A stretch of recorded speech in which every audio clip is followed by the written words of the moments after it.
Hello, my name is John Sonsini. I'm an artist, painter.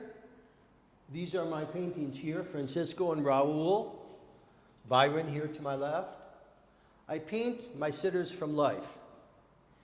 And today, I'm visiting the museum to talk about my work and the work of the great Hungarian artist who's exhibiting now, Francis de Ederly. I was introduced to Mr. de Ederly's work through curator Rochelle Steiner. And when Rochelle first introduced me to images of this artist's work, she asked if there were any similarities that I could instantly see, and there were. And the similarity that struck the most for me was that I could see that he also painted from life as I do. However, anyone could look at my work and say, John was not classically trained. And anyone could look at Francis's work and say, he was classically trained. And therein lies the huge difference. And it has a lot to do with space, intent, and outcome. So let's go into the gallery and take a look at Mr. de Ederly's work. We're in the California Gallery, which is the central downstairs gallery of Laguna Art Museum, and this houses the current exhibition of Francis de Ederly's paintings. The drawings are on the second floor gallery. I was just saying that what I found interesting about de Ederly and myself is that we do have a point of contact. And the point of contact is that we both paint from life.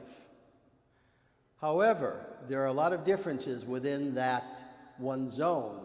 When one looks at my paintings of Francisco and Raul and Byron that we were just looking at, one can easily say this artist was not classically trained.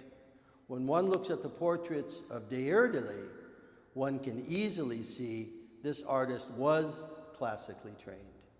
And what about that is so significant?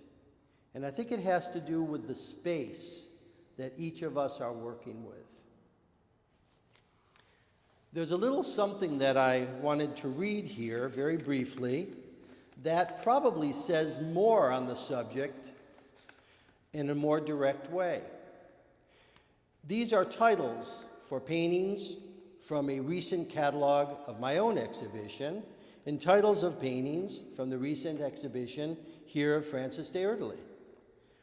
When I turn to the checklist in my catalog, just to read a few, the titles were as follows: Francisco, Gabriel and Francisco, Guillermo, Enrique, Jose, Raul.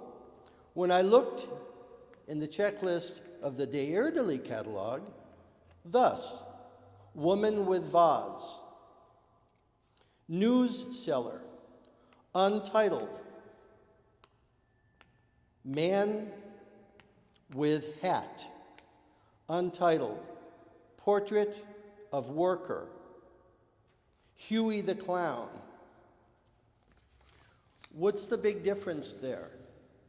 And the big difference is that in many ways, we could say that de Ederly's anonymous, unspecific titles could only mean one thing, is that he used an individual to paint from, but his intent was every man or every woman. Like here, portrait of girl combing hair.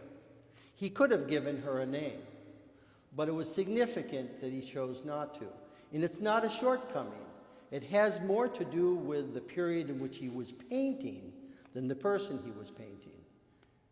When we look at mid-century figuration and the effects that shaped it from social realism on the East and West Coast, and even social realism in Europe at that time, the concept of every man and every woman was a very, very real concept, one that we believed in.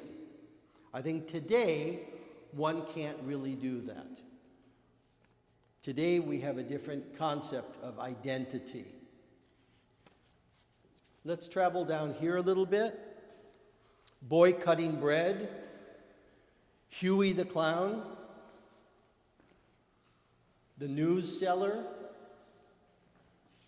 Daily Bread, they all suggest to me that the artist's intent was to say something about humankind.